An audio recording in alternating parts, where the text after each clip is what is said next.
Students हम discuss करेंगे important news के बारे में। First news is regarding the general election के पर्सपेक्टिव से है। स्टूडेंट्स लोकसभा इलेक्शन 2024 के रिगार्डिंग में 102 जो लोकसभा सीट्स है वहाँ पे वोटिंग है उसको कैरी आउट किया गया। वोटिंग के दौरान में आप देखें कि 62% जो टर्न आउट है वो देखने के लिए मिला है। डेट मीन्स 102 जो लोकसभा सीट्स है वहाँ पे 62% जो वोटर्स हैं उन्हीं के द्वारा वोटिंग है उसको कैरी आउट किया गया।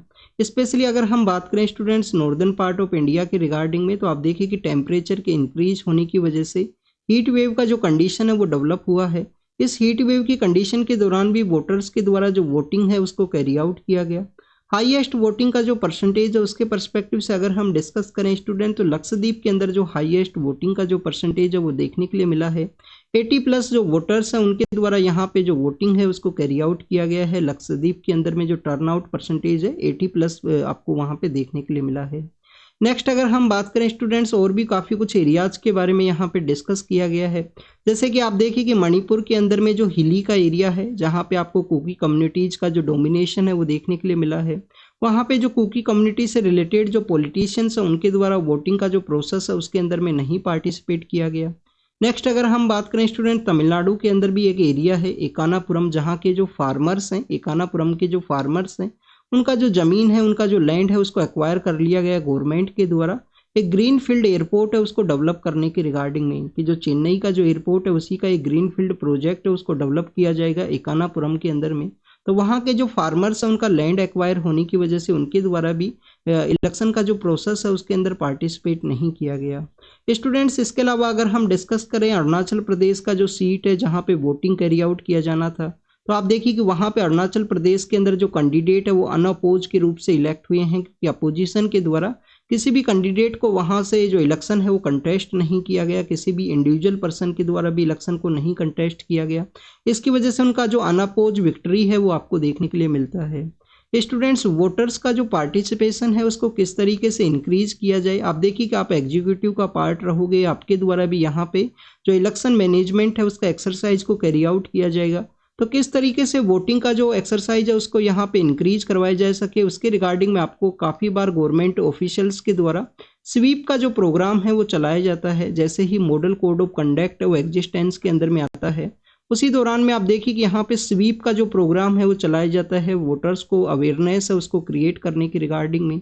इसके अलावा स्टूडेंट्स हम यहाँ पे अगर डिस्कस करें सुप्रीम कोर्ट के एक जजमेंट के बारे में, तो आप देखिए कि आप जब वोटिंग करने के लिए जब जाते हो तो आपने नोटा के बारे में रीड किया होगा। आपका जो ईवीएम जो मशीन होती है उसके ऊपर भी आपको सबसे लास्ट जो बटन है वो नोटा का बटन देखने के लिए मिलता है, none of the above. None of the above का जो कॉन्सेप्ट है 2013 के समय में एक केस है PUCL versus union of India. PUCL versus union of India का ये केस है जिसके अंदर सुप्रीम कोर्ट के द्वारा कि वोटर्स का जो पार्टिसिपेशन है वो इंक्रीज हो सके। आप देखिए कि उनको कैंडिडेट है वो पसंद नहीं आए, पॉलिटिकल पार्टीज के द्वारा काफ़ी बार ऐसे जो पर्सन्स हैं जो मसल पावर के अंदर डोमिनेशन है, ग्रास रूट लेवल के ऊपर उनका जो कनेक्टिविटी है वो नहीं है, तो इस वजह से भी वोटर्स के द्वारा जो पार्टिसिपेशन है वो नहीं किया जाता था। उसकी रिगार्डिंग में सुप्रीम कोर्ट के द्वारा एक नेगेटिव वोटिंग का जो कॉन्सेप्ट है, जो आप देखिए कि ओवरऑल रिजल्ट के ऊपर कोई भी इम्पैक्ट है वो नहीं देखने के लिए मिलता है none of the above concept का, नोटा का। बट इसको इंक्रीज किया गया जिससे कि वोटर्स के द्वारा यहाँ पे इलेक्शन प्रोसेस के अंदर जो पार्टिसिपेशन है वो किया जाए। अगर उनको किसी भी पॉलिटिकल पार्टी का जो कैंडिडेट है वो पसंद नहीं आता है तो उनके द्वारा जो नोटा है उसको प्रेस कर दिया जाएगा। नोटा आपको जो कम्प्लीटली ईवीएम मशीन का जो पैटर्न है उसके अंदर लास्ट के अंदर में देखने के लिए मिलेगा, नोटा का जो कॉन्सेप्ट है। नेक्स्ट अगर हम बात करें स्टूडेंट्स, यहाँ पे मणिपुर के पर्सपेक्टिव से भी डिस्कस किया गया है। मणिपुर के अंदर जो वोटिंग का जो टर्नआउट परसेंटेज है वो 72% है वो देखने के लिए मिला है। कुछ ऐसे भी पोलिंग बूथ हैं जहाँ पे वॉयलेंस का जो सिचुएशन देखने के लिए मिला, कुकी कम्युनिटीज़ के द्वारा जो पार्टिसिपेशन है वो नहीं किया गया है। और आप देखिए कि जो मैती कम्युनिटी है वो आपको बेसिकली वैली के एरिया के अंदर देखने के लिए मिलेगा मणिपुर के अंदर में। तो वैली के एरिया के अंदर में काफ़ी सारी सीट्स हैं, वहाँ पे 72% टर्नआउट रहा। कुछ सीट्स के ऊपर में वॉयलेंस का जो सिचुएशन है वो भी देखने के लिए मिला है। स्टूडेंट्स अंडमान एंड निकोबार का जो लोकसभा सीट्स है उसका भी वोटिंग यहाँ पे कैरी आउट किया गया। अंडमान एंड निकोबार के अंदर में आप देखिए कि पीवीटीजी जो कम्युनिटीज हैं वो आपको देखने के लिए मिलती हैं। टोटल अंडमान एंड निकोबार के अंदर कितना पीवीटीजी कम्युनिटी है स्टूडेंट्स, इसके बारे में आपको जानकारी होना चाहिए। आप देखिए कि टोटल आपको जो 5 पीवीटीजी हैं, पार्टिकुलरली वल्नरेबल जो ट्राइबल ग्रुप हैं, जो टोटल आपको 5 देखने के लिए मिलेगा अंडमान एंड निकोबार के अंदर में। स्पेशली अगर हम बात करें जो नॉर्दर्न पार्ट के जो आइलैंड्स हैं, अंडमान है जिसके अंदर नॉर्थ अंडमान है, लिटिल अंडमान है, साउथ अंडमान है। आप देखिए कि जो साउथ अंडमान नाम का जो आइलैंड है वहाँ पे पोर्ट ब्लेयर नाम का जो कैपिटल है इनका अंडमान एंड निकोबार का, वो सिचुएटेड है। तो स्टूडेंट्स यहाँ पे जो पीवीटीजी हैं, जो 5 पीवीटीजी पाई जाती हैं अंडमान एंड निकोबार के अंदर में। एक पीवीटीजी आपको अंडमान के अंदर देखने के लिए मिलेगा। कौन सा पीवीटीजी है? जिसको कि ग्रेट अंडमानीज के नाम से जानते हैं। ग्रेट अंडमानीज जो अंडमान आइलैंड के वहाँ पे रहा करती हैं। इसके अलावा आप देखिए कि निकोबार के अंदर में आपको 4 पीवीटीजी हैं वो देखने के लिए मिलती हैं, जिसके अंदर में आपको देखने के लिए मिलेगा जारवाज हैं, ओंग्स हैं। ओंग्स के अलावा आप देखिए कि सोम्फेनीज हैं, सोम्फेनीज जिनके द्वारा वोटिंग का एक्सरसाइज किया गया है उनके किसी पर्सन के द्वारा फर्स्ट टाइम में। इसके अलावा स्टूडेंट्स आपको यहाँ पे नॉर्थ सेंट्रलीज हैं वो भी आपको देखने के लिए मिलती हैं। आप देखिए कि जो सोम्पेन है ये आपको मंगोलाइड जो फीचर है वो आपको इनका देखने के लिए मिलेगा। सोम्फेनीज का जो मंगोलाइड फीचर है वो आपको देखने के लिए मिलता है। तो स्टूडेंट जो 4 जो ट्राइब हैं वो बेसिकली निकोबार के अंदर रहा करती हैं, एक अंडमान के अंदर में। जो आपको टोटल 5 पीवीटीजी हैं, पार्टिकुलरली वल्नरेबल ट्राइबल ग्रुप हैं, जो आपको देखने के लिए मिलती हैं। अब आपको पीवीटीजी के बारे में क्वेश्चन होना चाहिए, इसके बारे में हम डिस्कस करेंगे। उससे पहले आप पीवीटीजी के बारे में देखिए। आप देखिए कि गवर्नमेंट के द्वारा काफ़ी सारे इनिशिएटिव चलाए गए हैं। पीवीटीजी जो ट्राइबल ग्रुप्स हैं उनको बेसिकली मेन स्ट्रीम में लाने की रिगार्डिंग में उनको काफ़ी कुछ बेनिफिट है वो प्रोवाइड किया जा सके। टोटल हमारे कंट्री के अंदर जो 75 जो पीवीटीजीज हैं वो आपको देखने के लिए मिलती हैं। हाईएस्ट पीवीटीजी किस स्टेट के अंदर है स्टूडेंट? तो आपको हाईएस्ट जो पीवीटीजी है उड़ीसा स्टेट के अंदर देखने के लिए मिलती है। फिर आप देखिए कि आंध्र प्रदेश जो स्टेट है वहाँ पे जो पीवीटीजी कम्युनिटीज है उनका जो सेकंड नंबर के ऊपर जो संख्या है वो आपको देखने के लिए मिलेगा। आप देखिए कि अगर हम बात करें सिम्फोनीज के बारे में अगर हम बात करें तो ये निकोबार के अंदर रहा करती हैं। निकोबार के अंदर में आप देखिए कि जो बेसिकली एक ट्रॉपिकल रेन फॉरेस्ट का एरिया है, वहाँ पे ट्रॉपिकल रेन फॉरेस्ट का जो कंडीशन है वो डेवलप हुआ है। 229 इनका पॉपुलेशन है 2011 का जो सेंसस है उसके अकॉर्डिंग में। और आप देखिए कि फर्स्ट टाइम इनके किसी वोटर के द्वारा जो वोटिंग है वो कैरी आउट किया गया। बेसिकली ये वो कम्युनिटीज़ हैं जिनका मेन स्ट्रीम के साथ में जो कनेक्टिविटी है वो आपको नहीं देखने के लिए मिलती है। नेक्स्ट अगर हम बात करें, सुप्रीम कोर्ट के अंदर एक पेटिशन को फाइल किया गया कि जैसे ही मॉडल कोड ऑफ कंडक्ट है वो एग्जिस्टेंस के अंदर में आता है, यहाँ पे जो डेमोक्रेटिक प्रोसेस के जो इंपॉर्टेंट टूल्स हैं जैसे कि प्रोटेस्ट को कैरी आउट करना, धरना देना, तो इन सभी को बेसिकली जो एग्जीक्यूटिव मजिस्ट्रेट्स हैं, जो यहाँ पे डिस्ट्रिक्ट कलेक्टर्स हैं, उनके द्वारा रोक दिया गया है अपने ऑर्डर्स के थ्रू में। तो सुप्रीम कोर्ट के द्वारा भी जो कंसर्न है उसको रेज किया गया कि आप देखिए कि आपके द्वारा सीआरपीसी है उसको इम्प्लीमेंट कर दिया जाता है मॉडल कोड ऑफ कंडक्ट के दौरान में। मॉडल कोड ऑफ कंडक्ट आपको 3 to 4 मंथ के आसपास देखने के लिए मिलता है। तो इस दौरान में अगर मॉडल कोड ऑफ कंडक्ट का यहाँ पे इम्प्लीमेंटेशन के रिगार्डिंग में सीआरपीसी का जो सेक्शन 144 है उसको लगा दिया गया है, तो आप देखिए कि लोगों के द्वारा प्रोटेस्ट किस तरीके से कैरी आउट किया जाएगा। लोगों के द्वारा यहाँ पे कोई किसी भी उनका जो डिमांड है उसके अगेंस्ट में धरना देना है, ये सब कैसे आपको देखने के लिए मिलेगा। और ये डेमोक्रेटिक प्रोसेस के एक इम्पोर्टेंट टूल भी हैं, आपको freedom of speech and expression के ये पार्ट हैं। तो उसी के रिगार्डिंग में कुछ कंसर्न्स रेज किए गए हैं कि आपके द्वारा वोटिंग का जो प्रोसेस है उस दौरान में आपको इस द्वारा इस तरीके के वोटर्स निकाले जा सकते हैं।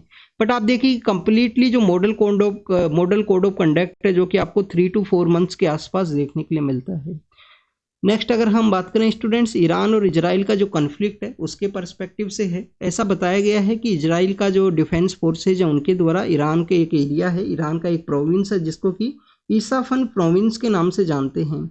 आप देखिए कि जो ईसाफान प्रोविंस है वहाँ पे बेसिकली अटैक किया गया है। यूएस की जो मीडियाज हैं उनके द्वारा रिपोर्ट किया गया। ईरान के द्वारा कोई भी ऐसा स्टेटमेंट है वो नहीं देखने के लिए मिला है। इजराइल के द्वारा भी इस तरीके का जो स्टेटमेंट है वो नहीं देखने के लिए मिला है।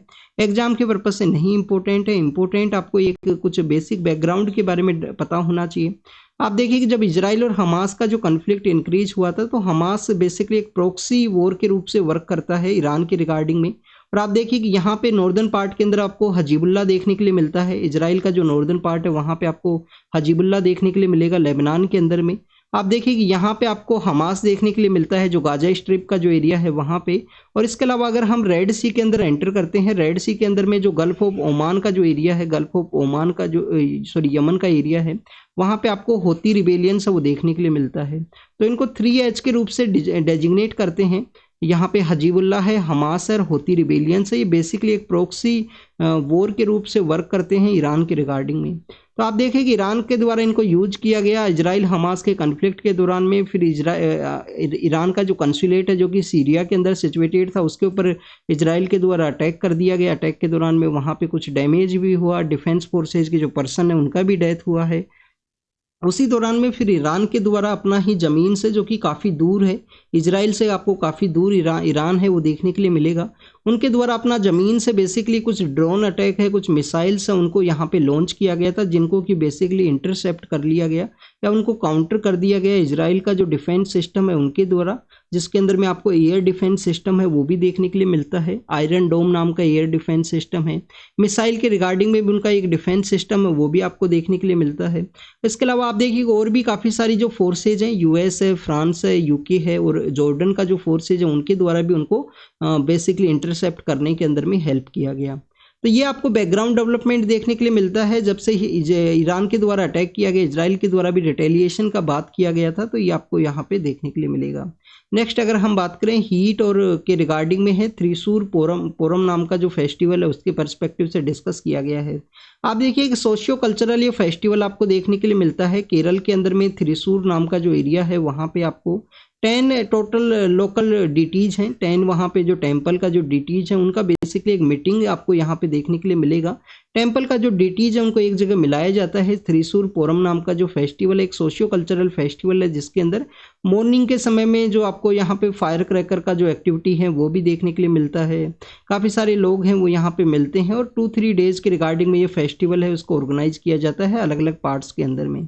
नेक्स्ट अगर हम बात करें स्टूडेंट्स, इजराइल और हमास का ही रिगार्डिंग में था, सॉरी इजराइल और पैलेस्टाइन के पर्सपेक्टिव से हमारे जो फॉर्मर वाइस प्रेसिडेंट सर हैं उनके द्वारा लिखा गया था। बट आप देखें कि यूपीएससी के एग्जाम के पर्सपेक्टिव से कोई इन्फॉर्मेशन वहाँ पे नहीं था। कुछ ऐसी इन्फॉर्मेशन थी उस एक एडिटोरियल के अंदर में जिसको बारे में हमने ऑलरेडी काफ़ी बार डिस्कस किया है कि इजराइल स्टेट किस तरीके से एग्जिस्टेंस के अंदर में आया है, तो उसके बारे में बताया गया था। इस वजह से उसको हमने उस एडिटोरियल को इंक्लूड नहीं किया। यहाँ पे पैलेस्टीनियन स्टेट के बारे में है।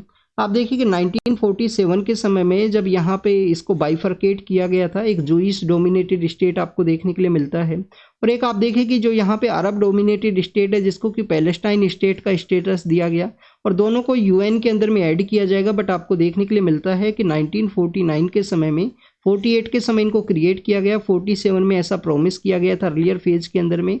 1949 के समय में जो इजराइल है उसको बेसिकली ऐड कर लिया गया यूएन के मेंबर के रूप से और पैलेस्टीनियन स्टेट को नहीं ऐड किया गया था। अभी उसका जो रिजोल्यूशन है उसको प्रपोज किया गया है कि पैलेस्टीनियन जो स्टेट है उसको as a full fledge member के रूप से जो मेंबरशिप है यूएन के अंदर में उनको ग्रांट किया जाए।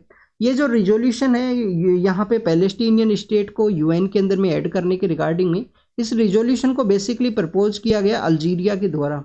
अल्जीरिया नाम का जो कंट्री है ये कहाँ पे आपको देखने के लिए मिलेगा, आप देखिए कि आपको नॉर्दर्न पार्ट ऑफ आप जो अफ्रीका है उसको आप अगर अपने मैप के अंदर देखोगे तो आपको अल्जीरिया जो कंट्री है वहीं पे सिचुएटेड है। अल्जीरिया के द्वारा प्रपोज किया गया यूनाइटेड नेशन सिक्योरिटी काउंसिल के अंदर में टोटल जो 15 मेंबर्स है उसके अंदर 12 मेंबर्स के द्वारा इस बेसिकली जो प्रपोजल है उसको एंडोर्स किया गया है। यूएस के द्वारा अपोज किया गया है कि डायरेक्ट पार्टीज का जो नेगोशिएशन है उसी के थ्रू में यहाँ पे पैलेस्टीनियन स्टेट है उसको ऐड किया जाए। नेक्स्ट अगर हम बात करें स्टूडेंट्स यहाँ पे पैलेस्टीनियन स्टेट का यूएन के साथ में जो जर्नी है उसके पर्सपेक्टिव से, तो आप देखिए कि यूएन के साथ में उनका 2012 के समय में as a non state actor के रूप से जो ऑब्जर्वेशन का जो स्टेटस है वो देखने के लिए मिलता है। आप देखिए कि यूएन का जो कैंपस है वहाँ पे इनका जो फ्लैग है उसको भी लगाया गया है, वहाँ पे पैलेस्टीनियन स्टेट का जो फ्लैग है उसको भी लगाया गया है। काफ़ी सारे ऐसे जो नॉन मेंबर स्टेट है उनका जो फ्लैग है वो आपको देखने के लिए मिलता है। इसके अलावा स्टूडेंट्स यहाँ पे बेसिकली जो कंट्रीज है उनको सोचने का ज़रूरत है। नेगोशिएशन विद पार्टीज का जो कॉन्सेप्ट बताया गया है उसी को रिकंसीडर करने के पर्सपेक्टिव से डिस्कस किया गया कि बेसिकली पैलेस्टीनियन स्टेट को यहाँ पे फुल फ्लैज जो मेंबरशिप है वो दिया जाए। इजराइल के द्वारा अपोज किया गया कि 7 अक्टूबर के दिन इनके द्वारा अटैक किया गया और उसको एज ए रिवॉर्ड के रूप से यूएन का जो मेंबरशिप दिया जाना है वो काफ़ी ज़्यादा उसको अपोज किया गया है इजराइल के द्वारा। आप देखिए कि वोटिंग हमारे यहाँ पे जनरल इलेक्शंस के अंदर होने वाला है। उस वोटिंग के दौरान में जो साइंटिफिक कम्युनिटी है वो किस तरीके से देख रहा है आने वाली गवर्नमेंट के द्वारा किस तरीके से वर्क को कैरी आउट किया जाए उसी के पर्सपेक्टिव से यहाँ पे डिस्कस किया गया है। आप देखिए कि प्रेजेंट समय में अगर हम साइंटिफिक कम्युनिटीज़ के रिगार्डिंग में जो वोटिंग का जो परसेंटेज है उसके हमारा जो बजट का जो एक्सपेंडिचर है उसके पर्सपेक्टिव से डिस्कस करें तो 0.7% का जो जीडीपी का जो कंट्रीब्यूशन है वो आपको देखने के लिए मिलता है, जो कि काफ़ी कम है। कम से कम आप देखिए कि यहाँ पे जो साइंस एंड टेक्नोलॉजी रिसर्च के अंदर में जो जीडीपी का जो कंट्रीब्यूशन है वो काफ़ी ज़्यादा होना चाहिए। सबसे लोवेस्ट आपको यहाँ पे इंडिया के अंदर जो स्पेंडिंग है वो देखने के लिए मिलती है। 970 मिलियन वोटर्स है जिनके द्वारा वोटिंग का एक्सरसाइज किया जाएगा जनरल इलेक्शन के दौरान में। तो कैसे हमारे यहाँ पे साइंटिफिक सेक्टर के अंदर में जो कंट्रीब्यूशन है वो इंक्रीज हो इनकमिंग गवर्नमेंट का, तो उसके बारे में डिस्कस किया गया कि जो जीडीपी कंट्रीब्यूशन है इसको इंक्रीज करने का ज़रूरत है। प्राइवेट प्लेयर्स हैं उनको भी यहाँ पे इंक्रीज करना चाहिए, प्राइवेट प्लेयर्स को भी यहाँ पे इंक्रीज करना चाहिए, उनका भी पार्टिसिपेशन, जिससे कि रिसर्च एंड इनोवेशन का जो सेक्टर है उसके अंदर कुछ रिवोल्यूशनाइज जो वर्क है उसको कैरी आउट किया जा सके। नेक्स्ट अगर हम बात करें स्टूडेंट्स, यहाँ पे इसको 50% जो टोटल जो स्पेंडिंग है उसका 50% इंक्रीज किया जाए, जिससे कि 4 ईयर्स के अंदर में ये 4% जो स्टेट जीडीपी है उसके अराउंड में जो कंट्रीब्यूशन है साइंस एंड टेक्नोलॉजी के अंदर में देखने के लिए मिले। आप देखिए कि अनुसंधान नाम का नेशनल रिसर्च फाउंडेशन है, अनुसंधान नेशनल रिसर्च जो फाउंडेशन है उसको गवर्नमेंट के द्वारा सेटअप किया गया, तो उसके अंदर में प्राइवेट प्लेयर्स के द्वारा भी कंट्रीब्यूशन है वो किया जाएगा, तो उसके बारे में यहाँ पे डिस्कस किया गया है। नेक्स्ट आप देखिए कि इंफ्रास्ट्रक्चर के पर्सपेक्टिव से डिस्कस किया गया है कि इंफ्रास्ट्रक्चर को डेवलपमेंट करना चाहिए आने वाली गवर्नमेंट को, चाहे वो प्राइवेट लैब्स हों, स्कूल एंड कॉलेज यूनिवर्सिटीज़ के अंदर जो लेबोरेटरीज हैं उनको भी इम्प्लीमेंट करने के बारे में कहा गया। कुछ ऐसे इंस्टीट्यूशंस है जिसके अंदर प्राइवेट प्लेयर्स को जो लैब का जो इस्टेब्लिशमेंट है उसके अंदर एक रोल प्ले करना चाहिए, जिससे कि साइंटिफिक कम्युनिटी है वो अपना पीसफुली जो रिसर्च है उसको कैरी आउट कर सके, जो इनोवेशन है वो कंट्री के डेवलपमेंट के अंदर में एक रोल है वो प्ले किया जा सके। इसके अलावा स्टूडेंट्स यहाँ पे डिस्कस किया गया है कि जो मेरिट बेस्ड जो रिक्रूटमेंट्स हैं जो फ्री एंड फेयर वे में, ट्रांसपेरेंट वे में जो यहाँ पे रिक्रूटमेंट्स हैं उनको कैरी आउट किया जाए। और भी काफ़ी कुछ ऐसे एरियाज है जिसके अंदर डिस्कस किया गया है, जिससे कि ओवरऑल जो साइंटिफिक डेवलपमेंट है उसके अंदर साइंटिफिक जो प्रोसेस है उसके अंदर जो डेवलपमेंट है वो यहाँ पे देखने के लिए मिले। नेक्स्ट अगर हम बात करें स्टूडेंट ट्राइबल कम्युनिटीज़ के बारे में है, आप देखिए कि ट्राइबल कम्युनिटीज़ को पॉलिटिकल पार्टीज़ के द्वारा किस तरीके से मेन स्ट्रीम में किया गया है, उनको मेन जो स्ट्रीम है उसके साथ में कनेक्टिविटी को डेवलप किया गया। उनके जो महापुरुष हैं जिनका कि आप देखिए कि फ्रीडम मूवमेंट के अंदर में कंट्रीब्यूशन है, चाहे बिरसा मुंडा जी हों, चाहे आप देखिए कि यहाँ पे जो भील कम्युनिटी है जो कि राजस्थान के अंदर आपको मेजरली देखने के लिए मिलती है, राजस्थान, मध्य प्रदेश एंड गुजरात के अंदर आपको इनका संख्या देखने के लिए मिलेगा। तो उन्हीं के एक बेसिकली यहाँ पे एक रिवोल्यूशनरी पर्सन है, उनके पर्सपेक्टिव से उनका स्टैच्यू है उसको लगाया गया है। तो इस तरीके से आपको देखने के लिए मिलता है। तो गवर्नमेंट के द्वारा क्या क्या इनिशिएटिव्स किए गए हैं, national commission for scheduled tribe है उनके द्वारा एक बुक को भी लॉन्च किया गया था कि ट्राइबल कम्युनिटीज़ का जो फ्रीडम मूवमेंट है उसके अंदर में क्या कॉन्ट्रीब्यूशन है। 15 नवंबर का जो डे है, 15 नवंबर का जो डे है आप देखिए कि उसको जनजातीय गौरव दिवस के रूप से हमारी गवर्नमेंट के द्वारा, सेंट्रल गवर्नमेंट के द्वारा उसका जो सेलिब्रेशन है वो स्टार्ट किया गया, जिससे कि ट्राइबल कम्युनिटीज़ का जो कंट्रीब्यूशन है उसको रिकॉग्नाइज किया जा सके। 15 नवंबर बेसिकली जो बिरसा मुंडा जी हैं, भगवान बिरसा मुंडा है, उनका बर्थ एनिवर्सरी के रूप से भी जाना जाता है। इसके अलावा स्टूडेंट्स अगर हम बात करें, आप देखिए कि मानगढ़ नाम की एक जगह है राजस्थान के अंदर में, मानगढ़ नाम की जगह है जहाँ पे गोविंद गुरु नाम के एक पर्सन हुआ करते थे। गोविंद गुरु नाम के जो पर्सन है जो कि आर्य समाज का जो आइडियोलॉजी है उससे इन्फ्लुएंस था उनका, और आप देखिए कि उनके द्वारा बेसिकली वहाँ पे जो संप सभा है, वहाँ पे उनके द्वारा जो संप सभा है उसको स्टार्ट किया गया था। तो उसके रिगार्डिंग में यहाँ पे डिस्कस किया गया है। ट्राइबल कम्युनिटीज़ का आपको जो मेजरली जो रोल है वो 3 पिलर्स के ऊपर में देखने के लिए मिलता है। जल है, जल के अलावा आप देखिए कि वन का जो जीवन है, वन का जो जीवन है, जल, वन जीवन, और इसके अलावा आप देखिए कि जमीन। तो लैंड यहाँ पे एक मेन इश्यू देखने के लिए मिलता है, जल का एक मेन इश्यू देखने के लिए मिलेगा। आप देखिए कि जमीन के रिगार्डिंग में फॉरेस्ट राइट एक्ट आपको देखने के लिए मिलता है 2006 का, जिसके थ्रू कि यहाँ पे फॉरेस्ट के अंदर रहने वाली जो कम्युनिटीज़ हैं उनका जमीन के ऊपर जो अधिकार है उसको रिकॉग्नाइज किया गया था फॉरेस्ट राइट एक्ट के थ्रू में। तो this is all the information related to the tribal communities का जो आउटरीच प्रोग्राम है, जो उनसे इंटरेक्शन इंक्रीज किया गया, उनको मेन स्ट्रीम में ऐड करने के जो इनिशिएटिव्स हैं। मानगढ़ धाम के बारे में आपको पता होना चाहिए, 2022 के समय न्यूज़ के अंदर में था। इसके अलावा आपको यहाँ पे डिफरेंट ट्राइबल कम्युनिटीज़ का जो फ्रीडम के अंदर में जो स्ट्रगल है उसके बारे में भी आपको पता होना चाहिए। भगवान बिरसा मुंडा के बारे में भी आपको पता होना चाहिए। आप देखिए कि भगवान बिरसा मुंडा का काफ़ी कुछ कंट्रीब्यूशन है। छोटा नागपुर का जो टेनेंसी एक्ट है उनको इनके द्वारा रिफॉर्म करवाया गया था। इनका इंपॉर्टेंट कंट्रीब्यूशन ट्राइबल कम्युनिटीज़ का जो फ्रीडम मूवमेंट है उसके अंदर पार्टिसिपेशन इंक्रीज करने की रिगार्डिंग में भी आपको देखने के लिए मिलता है। अल्लूरी सीतारामा राजू के बारे में हमने काफ़ी बार रीड किया है। आप देखिए कि उनका भी कंट्रीब्यूशन है। मन्यम वेरुडू के नाम से उनको जाना जाता है। मन्यम वेरुडू मीन्स मन्यम है, वेरुडू मीन्स हीरो है, मन्यम मीन्स फॉरेस्ट है, तो फॉरेस्ट के हीरो के रूप से उनको रिकॉग्नाइज किया जाता है। नेक्स्ट अगर हम बात करें फॉरेस्ट के बारे में ही डिस्कस किया गया है। इसको सुप्रीम कोर्ट के द्वारा एज ए नेशनल हेल्थ के रूप से कहा गया कि नेशनल असेट के रूप से बताया गया है कि फाइनेंशियल वेल्थ के अंदर भी कंट्रीब्यूट करता है फॉरेस्ट यहाँ पे। तो सुप्रीम कोर्ट के द्वारा एक पेटिशन के अंदर इसको रिकॉग्नाइज किया गया है कि forest as a national asset के रूप से है।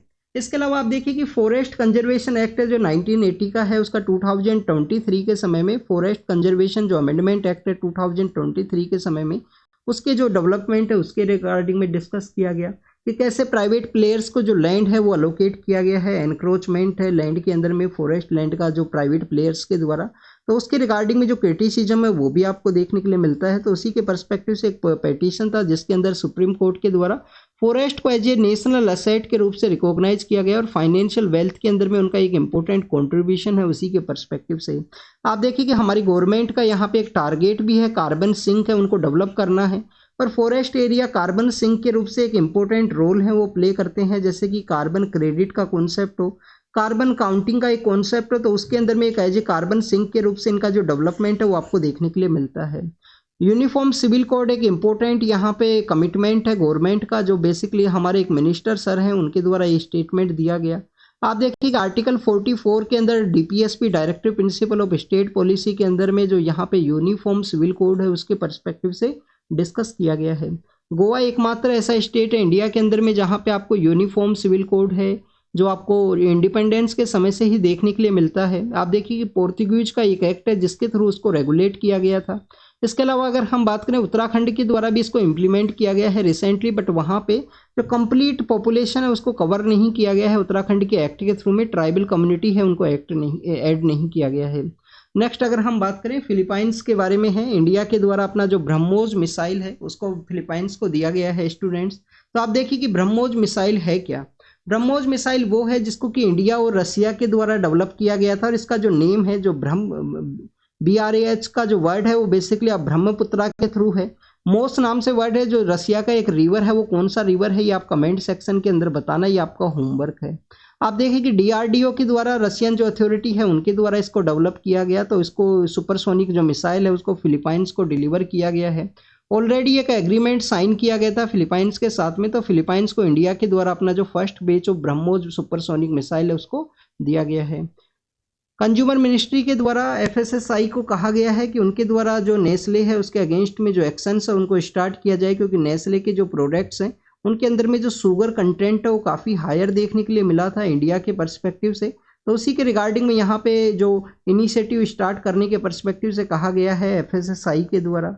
कच्छ का जो रीजन है गुजरात के अंदर में, आप देखिए कि वहाँ पे एक माइनिंग के दौरान में कच्छ के रीजन के अंदर में किसका माइनिंग है, लिग्नाइट का माइनिंग आपको देखने के लिए मिलेगा स्पेशली। तो वहाँ पे आप देखिए कि स्नैक का जो फोसिल्स हैं वो मिले हैं। स्नैक काफ़ी बड़ा है, स्नैक का जो नाम है वासुकी नाम दिया गया है। स्नैक को क्या नाम दिया गया है, वासुकी इंडिकस इसका जो नेम है, वासुकी इंडिकस जो नाम है वो दिया गया है। लिग्नाइट का जो माइनिंग है उस दौरान में कच्छ डिस्ट्रिक्ट के अंदर में इस तरीके के जो इसके फोसिल्स हैं वो मिले हैं।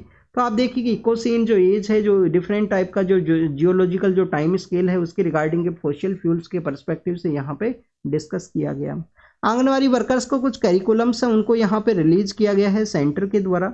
आप देखिए कि ये हमारा जो नेशनल न्यू एजुकेशन पॉलिसी है 2020 का, तो न्यू एजुकेशन पॉलिसी का एक कॉन्सेप्ट आपको देखने के लिए मिलता है कि early school and childhood care है, अर्ली जो स्कूल है और चाइल्डहुड केयर है उसको कैरी आउट करना है। तो स्टूडेंट 3 to 6 ईयर का जो एज है किसी भी चिल्ड्रन का, जो कि अर्ली आपको चाइल्डहुड केयर के रिगार्डिंग में या अर्ली लर्निंग प्रोसेस के पर्सपेक्टिव से काफ़ी ज़्यादा इंपॉर्टेंट है। डिफरेंट वेज के थ्रू उनका जो लर्निंग है उसको डेवलप किया जा सके। तो उसी के रिगार्डिंग में आंगनवाड़ी वर्कर्स को जो ये करिकुलम है, जो एक फ्रेमवर्क है उसको यहाँ पे रिलीज किया गया, उसके रिगार्डिंग में उनके द्वारा जो अर्ली चाइल्डहुड केयर है उसको कैरी आउट किया जाएगा। नेक्स्ट अगर हम बात करें स्टूडेंट्स, यहाँ पे माउंट रियोंग के बारे में है जो कि इंडोनेशिया के अंदर सिचुएटेड है। आप देखिए कि वहाँ पे वोल्केनिक इरप्शन देखने के लिए मिला। वोल्केनिक इरप्शन के दौरान में काफ़ी कुछ लोग हैं उनको इवैक्यूएट किया गया है उस रीजन के अंदर में। तो आपको माउंट रियोंग है उनके बारे में पर्सपेक्टिव से इंफॉर्मेशन होना चाहिए, क्योंकि आप देखिए कि आइसलैंड के अंदर भी जो नॉर्थ स्कैंडिनेवियन कंट्रीज है वहाँ पे भी एक वोल्केनिक इरप्शन है वो दिसंबर जनवरी के समय देखने के लिए मिला था। तो इस वजह से आपसे जो क्वेश्चन है वो पूछे जा सकते हैं, 2-3 जगह पे हुआ है, तो आपको इन माउंटेन का जो एरियाज है उनके बारे में जानकारी होना चाहिए। नेक्स्ट अगर हम बात करें सोलोमन आइलैंड के बारे में है।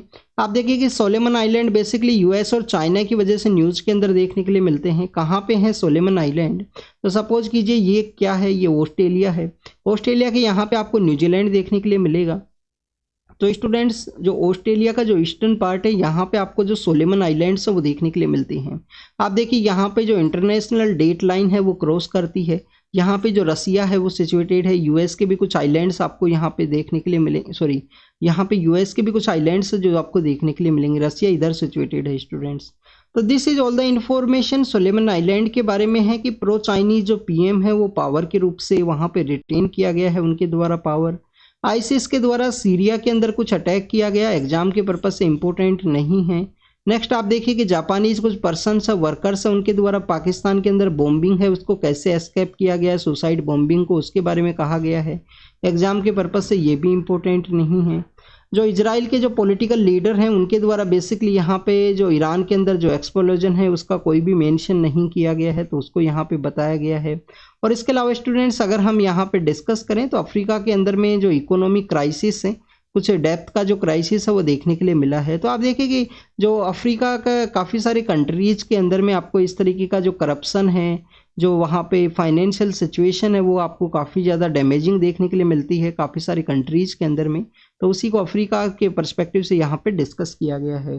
तो this is all the information related to the today's newspaper. आप इनको इन्फॉर्मेशन को लिखिए, नोट डाउन कीजिए जो भी आपको यहाँ से मिला हो इस डिस्कशन के दौरान में। तो thank you students, thank you very much.